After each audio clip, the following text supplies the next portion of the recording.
देवराज ब्राह्मण चोरी करने के बाद भी भगवान शंकर के धाम गया है। उसका एक कारण था कि देवराज ब्राह्मण की माता एक लोटा जल शिव को समर्पित करती। कितना जल? जम के बोलिए जरा। एक लोटा। और आप सबको कहूंगा, शिव मंदिर में प्रतिदिन एक लोटा पानी, एक लोटा जल अवश्य अवश्य चढ़ाना।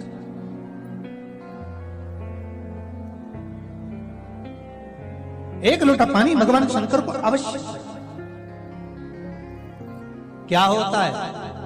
3 दोष समाप्त होते हैं एक लोटा पानी शिव जी को चढ़ाने से। 3 दोष। पहला पितृदोष, दूसरा वास्तु दोष और तीसरा कालसर्प दोष। जब हम घर में से जल लेकर जाते हैं तो हमारे घर का पानी जब जाता है तो घर का जो वास्तु केंद्र होता है वो रसोई घर होता है। रसोई घर में से जल ले जाकर शिव जी को चढ़ाते हैं तो उससे वास्तु दोष समाप्त। दूसरे नंबर पर है पितृदोष।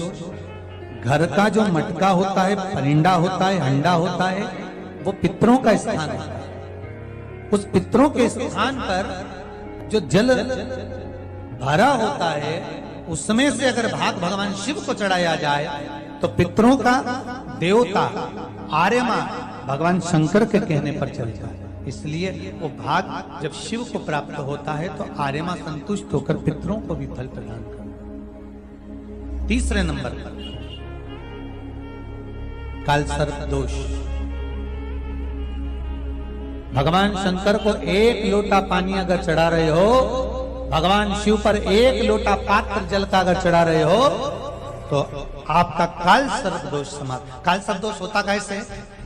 शंकर भगवान का चढ़ा हुआ जल तुलसी जी में चढ़ाने से पत्रिका में कालसर्प दोष हो जाता है। जैसे माँ जो होती है ना, घर की जो माँ होती है, अगर गर्भ में बच्चा है, गर्भ में संतान है और वो शिव जी पर अगर एक लोटा पानी जैसे शंकर जी पर जल चढ़ाया, थाली में सारे भगवान को नेला लिया, गणेश जी, देवी जी, शंकर जी, सारे देवताओं को एक ही थाली में रखकर स्नान कराकर वो शंकर का चढ़ा हुआ जल जब चढ़ाया जाता है तुलसी जी में ले जाकर लोग डाल देते हैं, उससे जो बच्चा जन्म लेता है उस बच्चे की पत्रिका में कालसर्प दोष आ जाता है।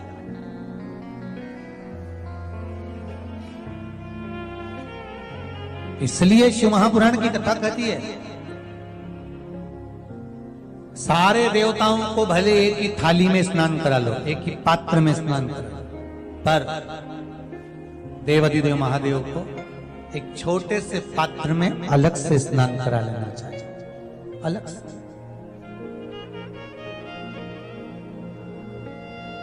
और उस पात्र का जल शिव जी को समर्पित करा हुआ जल तुलसी जी में नहीं डालना। तुम्हारे घर में जो पौधा हो आप उसको उसमें समर्पित करो। जैसे बेलपत्री चढ़ाने के बाद जल चढ़ाना या जल चढ़ाकर बेलपत्र चढ़ाना। एक पत्र है, बड़ा सुंदर है, छोटा सा भाव, प्रश्न अच्छा है, आप सबके हित का।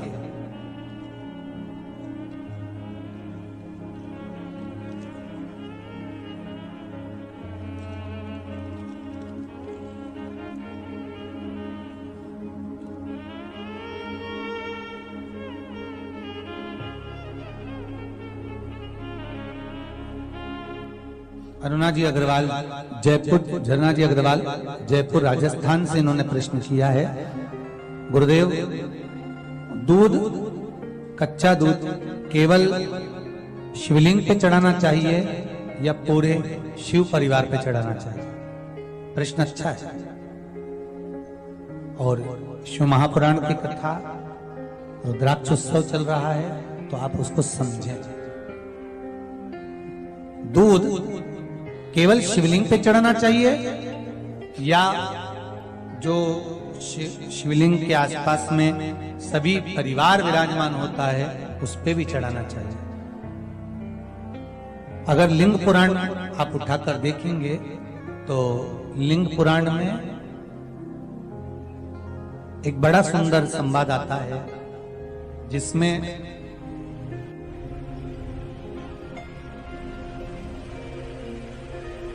पीले कलर के शिवलिंग का वर्णन है। सफेद, लाल, पीला और काला, ये शिवलिंग का आपको पहले वर्णन करा है। ब्राह्मण सफेद मट्टी का शिवलिंग बनाता है, वैश्य पीली मिट्टी का शिवलिंग बनाता है, क्षत्रिय लाल मिट्टी का शिवलिंग का निर्माण करता है, शूद्र काली मिट्टी का शिवलिंग का निर्माण करता है। काली मिट्टी की शिवलिंग का निर्माण करता है। ये जो वर्णन किया गया है कि उसमें लिंग पुराण के अंतर्गत एक पीले शिवलिंग का वर्णन आता है कि पीला जो शिवलिंग होता है उस शिवलिंग का भाव कितना सुंदर बताया गया है। उसमें व्याख्यान वर्णन में आप अगर पढ़ेंगे देखेंगे लिंग पुराण के अंतर्गत तो उसमें आता है कि दूध जब आप देव अधिदेव महादेव के शिवलिंग पर समर्पित करते हो तो शिव महापुराण की कथा कहती है, लिंग पुराण कथा कहती है, नर्मदा पुराण, स्कंद पुराण, पद्म पुराण, अग्नि पुराण, सारी पुराणे वर्णन करती है। वराह पुराण, ब्रह्मवेत्ता पुराण, ये जितनी पुराणे सब वर्णन करती है कि जब शिवलिंग पर हम दूध चढ़ाते हैं तो केवल शंकर भगवान के शिवलिंग पर दूध चढ़ा देने से संपूर्ण परिवार पर दूध चढ़ जाता है। अलग से हमें कहीं चढ़ाने की जरूरत नहीं, अलग से हमें कहीं दूध ले जाकर चढ़ाने की जरूरत नहीं कि हमें गणेश जी को अलग से चढ़ाना पड़ेगा, देवी जी को अलग से चढ़ाना पड़ेगा, कार्तिकेय जी को अलग से चढ़ाना पड़ेगा या नंदी को अलग से चढ़ाना पड़ेगा। तो जो प्रश्न करा है जन्ना जी अग्रवाल जी ने, जयपुर राजस्थान से हैं, सुंदर प्रश्न करा है।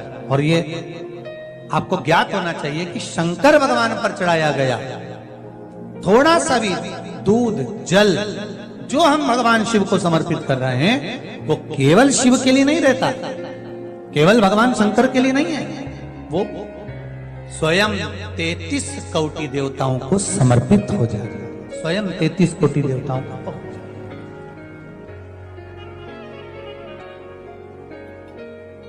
अलग से देने की जरूरत नहीं होती।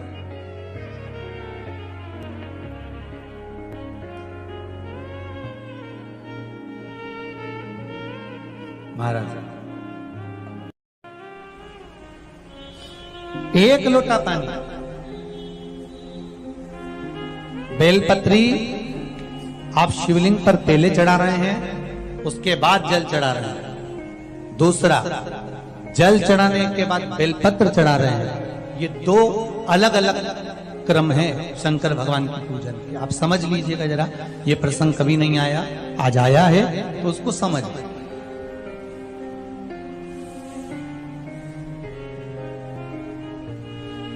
पहले बेलपत्र, उसके बाद में जल जो चढ़ाया जाता है ये रोग मुक्ति के लिए चढ़ाया जाता है। काहे के लिए चढ़ाते हैं अपन? रोग के निवारण, रोग मुक्ति के। जैसे कोरोना महामारी के अंतर्गत अपन सबने स्मरण किया ऑनलाइन शिव महापुराण में कि एक वर्णन किया था कि अगर ज्यादा स्वास्थ्य गड़बड़ हो रहा है तो एक लोटा दूध था और एक लोटा पानी बेलपत्र रखकर फिर चढ़ाने का उस समय पर वर्णन किया था। आप लोगों ने, कई लोगों ने उसको किया गया और उसका लाभ आपको मिला। उसी तरह आप शिव मंदिर में जाकर दर्शन करेंगे तो दो चीजें अपने को दर्शन करने को मिलेगी। एक भक्त आता है शंकर जी के मंदिर में, लोग भाव से पहुंचते हैं तो पहले वो क्या करते हैं, पहले बेलपत्री चढ़ा देते हैं फिर जल चढ़ा देते हैं। और एक भक्त जो शिव मंदिर में पहुंचता है पहले जल चढ़ाता है फिर बेलपत्र चढ़ाता है। दोनों का अलग अलग क्रम है, दोनों का अलग अलग भाव वर्णन है। पहला, अगर बेलपत्र चढ़ाया है और उसके बाद अगर शंकर भगवान पे जल चढ़ा रहे हो तो ये रोग मुक्ति के लिए होता है। जैसे बड़े रोग किसी को हो जाए, रोग किसी को घेर ले तो वो बेलपत्री चढ़ाने के बाद फिर जल चढ़ाएगा तो उसको रोग थम जाएगा और फिर वो रोग आगे नहीं बढ़ेगा, आगे नहीं बढ़ेगा। रोगों को थामने के लिए बेलपत्री पहले फिर जल। और जब कुछ कार्य के लिए आप, सिद्धता के लिए आप, अच्छे कार्य के लिए आप, मन की प्रसन्नता के लिए, आनंदता के लिए आप शिव आराधना कर रहे हो, आप शंकर की आराधना कर रहे हो, तो आप जल चढ़ाकर फिर बेलपत्री चढ़ाइए, उसका लाभ आनंद में। आपने जल चढ़ाया, उसके बाद बेलपत्री चढ़ाई।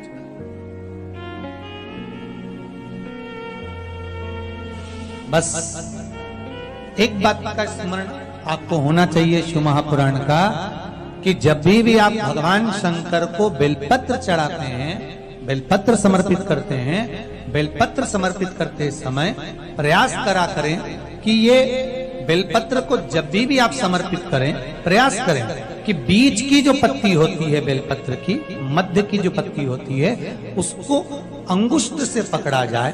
उसके बाद में आप फिर बेलपत्री को शिव पर समर्पित करें, प्रयास करें।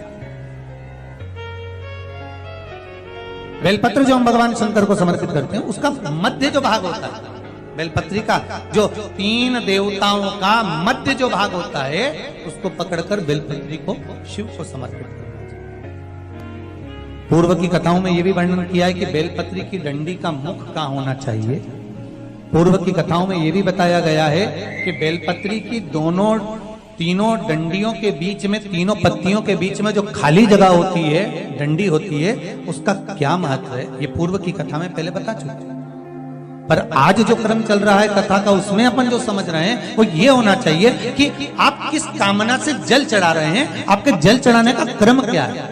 अगर आप रोग मुक्ति के लिए चढ़ा रहे हैं तो पहले बेलपत्र चढ़ेगी, फिर जल चढ़ेगा। आप कार्य सिद्धि के लिए चढ़ा रहे हैं, पहले जल चढ़ेगा, फिर बेलपत्र चढ़ेगी। और यदि कोई विशेष कार्य है आपका, जो आपको भगवान शंकर से जाकर कहना है, कोई विशेष कार्य, जैसे ब्रह्मलोक में ब्रह्मा है, वैकुंठ में भगवान विष्णु है, पर संसार सागर में, ब्रह्मांड में, मृत्यु लोक में अगर कोई देव है तो वो देव अधिदेव महादेव, वो देव अधिदेव महादेव, दूसरा नहीं।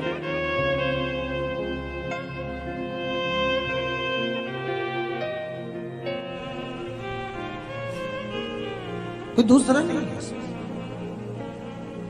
भगवान दया करना, मैं तेरे भरोसे हूँ। भोलेनाथ दया करना, मैं तेरे भरोसे